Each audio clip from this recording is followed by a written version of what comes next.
All right, so this is John McFie, the numbers guy here at Life Benefits, and I have with me today Dr. Nick Nanninga. And Dr. Nanninga, he's a chiropractor in Iowa, and he's been a Life Benefits client for getting close to just over a year, I think now. Getting on a couple of years? Yeah, a couple years. Okay. All right. Yeah. So anyway, I have him here, and we've just been talking. We reviewed his blueprint here that we just updated for him, and he has several exciting things happening in his life. We wanted to share just a little bit about how he was introduced to the Perpetual Wealth Code, what it's done for him and his family, and how his journey has been along the way. So hopefully, I think this is going to help a lot of people, Dr. Nick, and thank you for sitting down and doing this with us. Absolutely. That's actually my honor. Pleasure to be here. Hey, it's a great pleasure to work with you and your family. So, Thank can, you. can you tell us a little bit how were you first introduced to life benefits and the Perpetual Wealth Code, Dr. Nick? First introduced to the Perpetual Wealth Code and life benefits through a chiropractic mentor of mine, Terrell Wolfswinkle, Yes. here in Okay. Iowa. And And Terrell and I, he works with us with life benefits as a wealth mentor as well. yeah, that's right. He has now become a mentor. Yeah, he's been with you guys over 5 years. I know, almost probably Yes. six years. So he's been with you a while. He's a great guy. And I kind of started. Yeah, oh yeah, he's one of the best. And he was become a great friend of mine now. But initially, he was involved in the same chiropractic management group, and so we traveled together. To do various seminars, and we just kind of developed into becoming good friends. And he started sharing some of these concepts with me a couple of years before I'd even started working with you guys. So he started planting some seeds, as things were coming up in my life too, and give me some ideas and thoughts. And I also a few other chiropractors in this same group were starting to implement similar strategies in their lives. So when it came time for me to start doing things with my own family, it just seemed like the perfect fit for me. I had interviewed another agent, or I guess company, to do my policies and stuff with, but when I just weighed the two together, Life Benefits just was the right fit for me and my family. And so that's kind of how I found you guys after a couple of years talking with Tara Wolfswinkle, and 2 years later after that, here we are.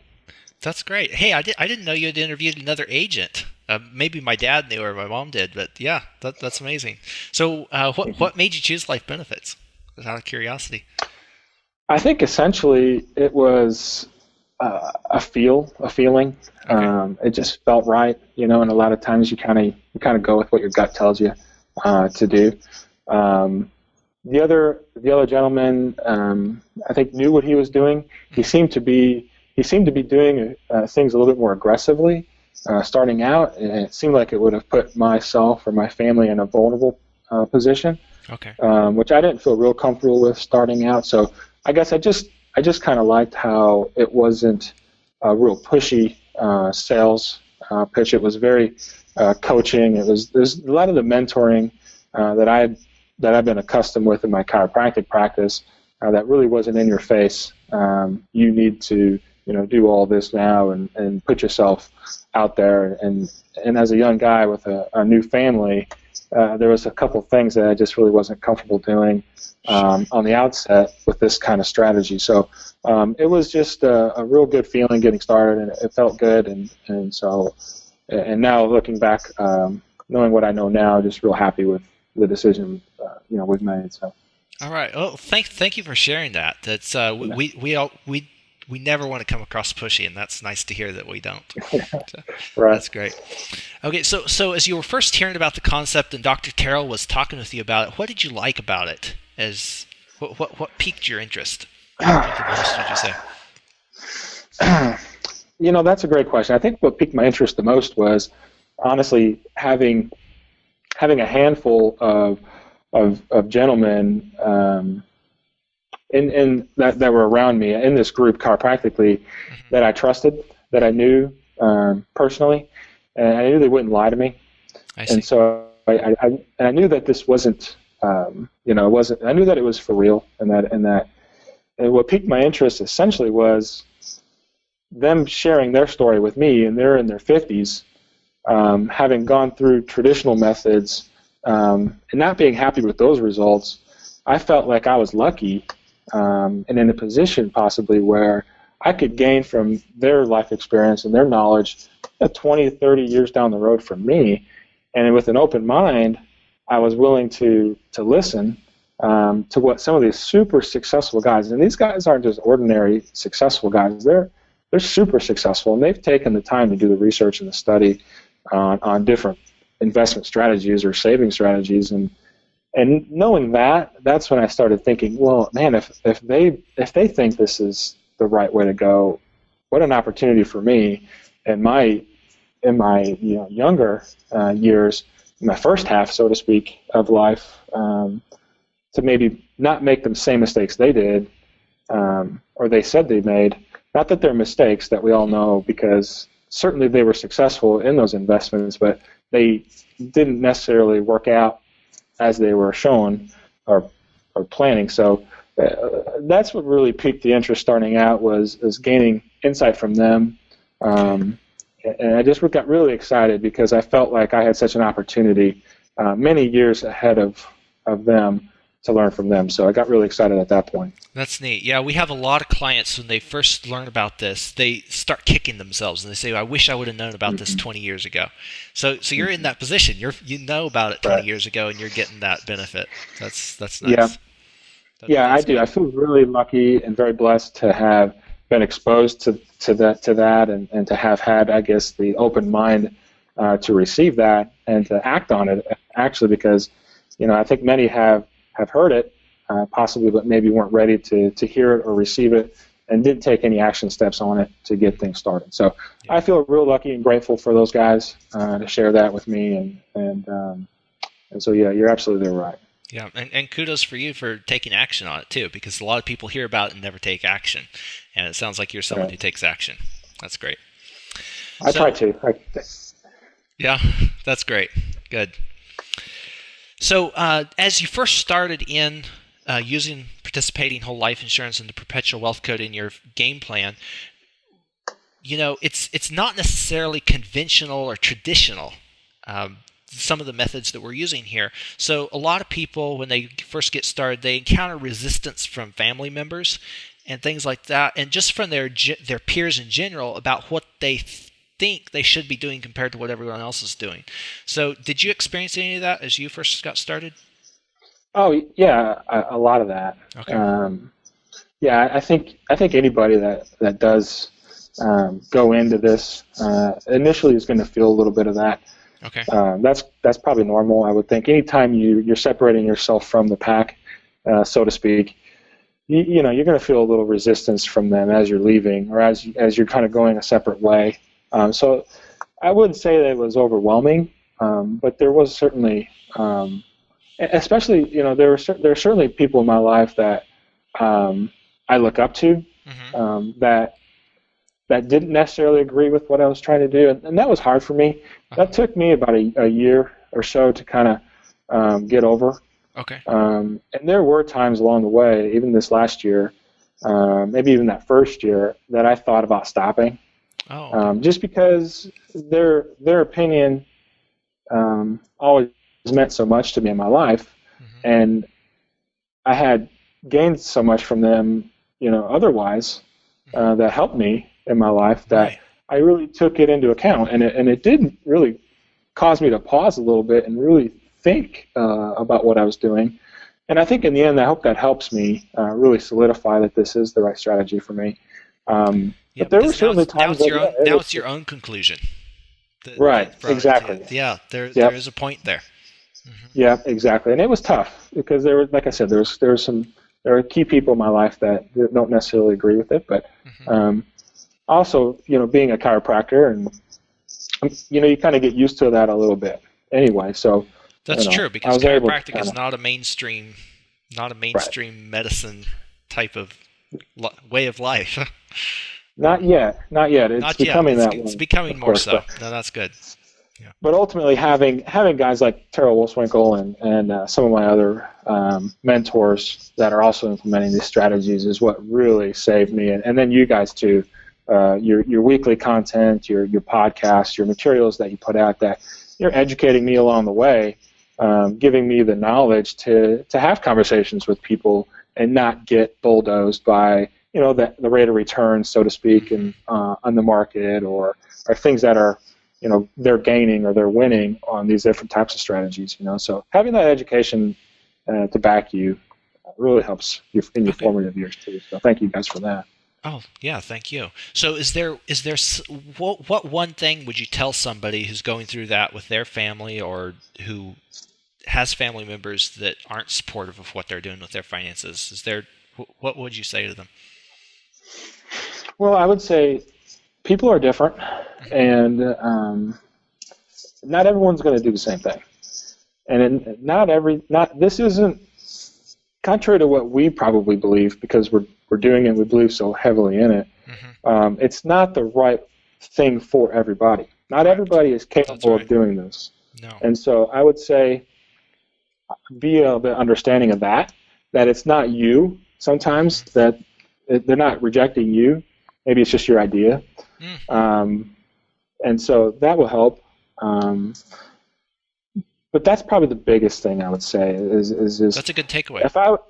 If I had been a little mature about things and not necessarily with some of my conversations that I had with some people that were close to me, maybe if I hadn't maybe tried to push it on people per se, but maybe just have an understanding of what I wanted to do and what made sense to me, and trust that, you're not gonna feel so much heavy resistance, because what I've learned is that people just don't like having things pushed on them. Mm-hmm. That's true. Yeah, that's true about anything. They'll fight you back a little bit if they're sensing that you're trying to change what they're doing. If they believe in what they're doing is working. If it is or isn't is up for debate, of course. But the people have different opinions, of course, and I think if you just kind of implement the strategies and get the education, that you guys put out, and just kind of learn for yourself, it's going to make clear sense after about 6 months to 12 months. You're going to really fully understand, there's just not a better way. That's great. Yeah. So just going to take a little time and patience and just understanding. Yeah. Over time, people are going to see the results in your life, even if you can't win them over with words. And so, right. That's great. Right. And to their credit, it's all just on paper and it's all just talk until you start working, and so it doesn't change anything. That's true. Yes.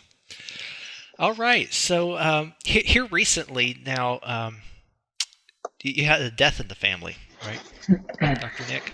Yeah. We lost my father in November here, about a month and a half ago. So yeah, that's got to be hard. I can't imagine what it would be like to lose my dad. Right. Along with that, though, your dad had prepared and been wise with his finances, so he was able to pass on an inheritance to you, right? So, would you mind sharing a little bit about some of the plans that you have for that inheritance to work in your Perpetual Wealth Code system, and how that's going to benefit your family and continue the legacy that your dad was able to create? Yeah, absolutely. I'd love to. And this is, something that, is really new to me, and so my dad, he did, he passed, like I said, a couple months ago, 62 years old, from cancer. He courageously fought it for a year. It was a very aggressive type, and so we had known for some time that he was going to pass. It doesn't make it any easier. My dad was a hard worker, really hard worker. He instilled a high core value to us kids and my brother and my older sister. And he did everything in his power financially and with his time and efforts to make sure we would succeed, and that was his legacy. And he accomplished that basically by giving us every tool or resource we would need to go to college and go on. And that's what he invested in. He invested in us kids. And he didn't have a lot of money after that to invest to make himself wealthier, but in his greatest wealth was in as kids, and we've gone on to become doctors and lawyers and highly successful. My sister, highly successful medical sales consultant. So that's his greatest legacy. In the end, he was able to leave some financial legacy for us as well. Right. The last 10 years was a difficult time for him.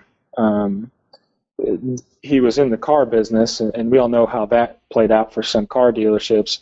In the middle of this last decade, his dealership was shut down. Chevy dealership was closed because he's from a small town. Mm-hmm. And so that kind of put him in having to look at different occupations and kind of shook things up for him initially. And then, of course, 9/11 happened and the stock market happened, which is where he had all of his investments in. Mm-hmm. You flash forward a few years down the road, my mother and him divorced, and so that took from his investments as well. And then the stock market crashed again in 2008, yeah. and then he was in between jobs and trying to find the right fit again, and he's kind of pushing his retirement years at this phase, and his nest egg kept getting taken from, and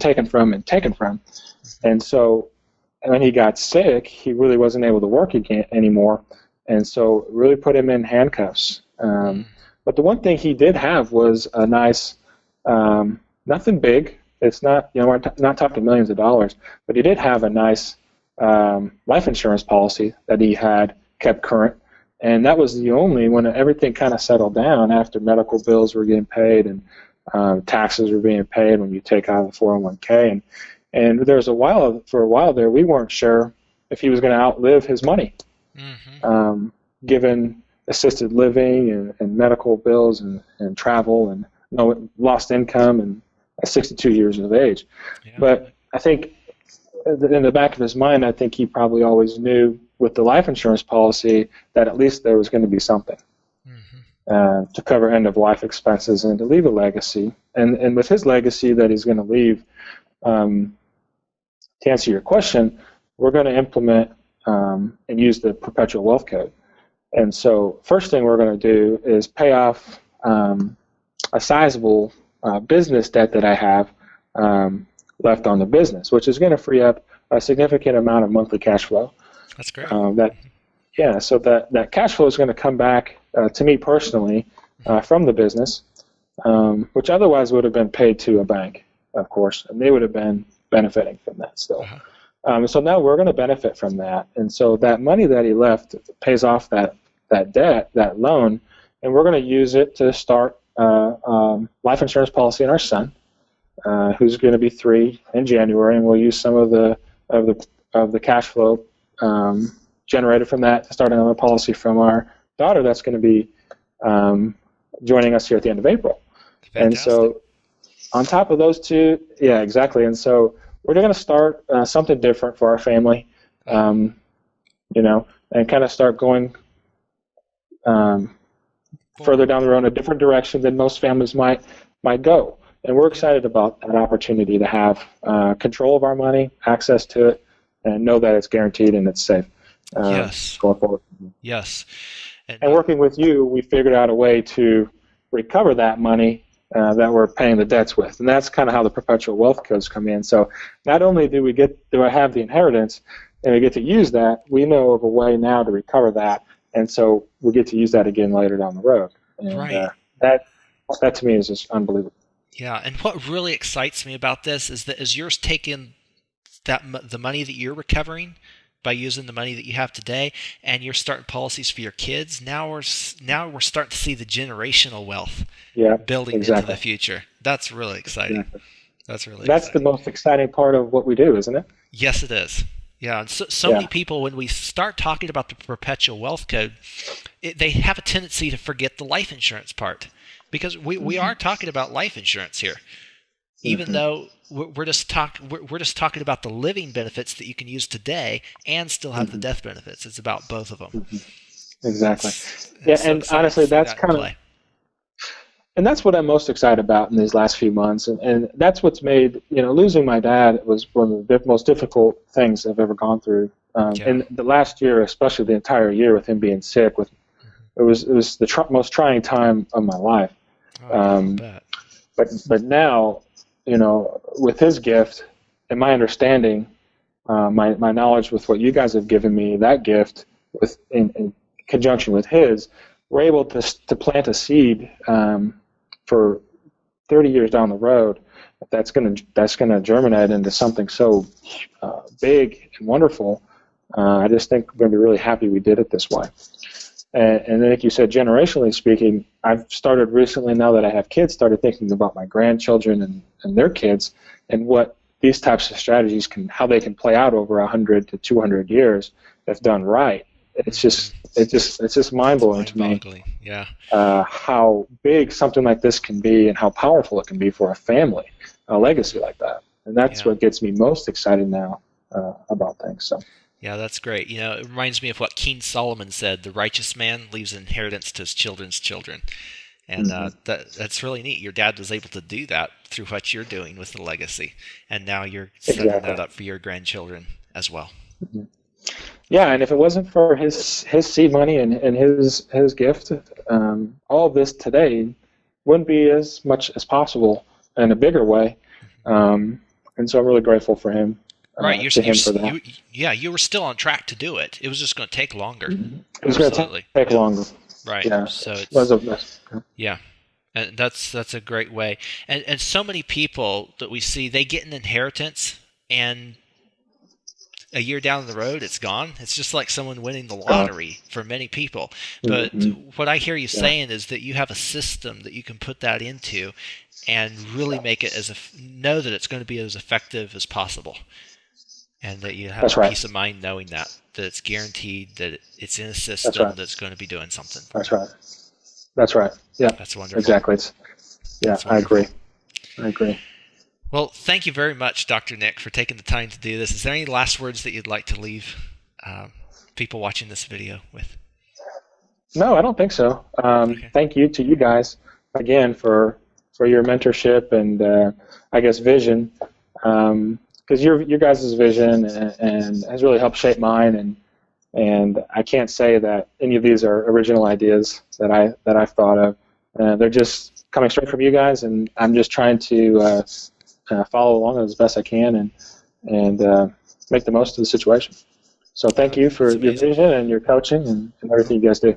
Hey, it's our pleasure. And a lot of the things that we get, a lot of the ideas are coming from other places that we've heard too. So it's a matter of getting that information all together in one spot and getting it out there.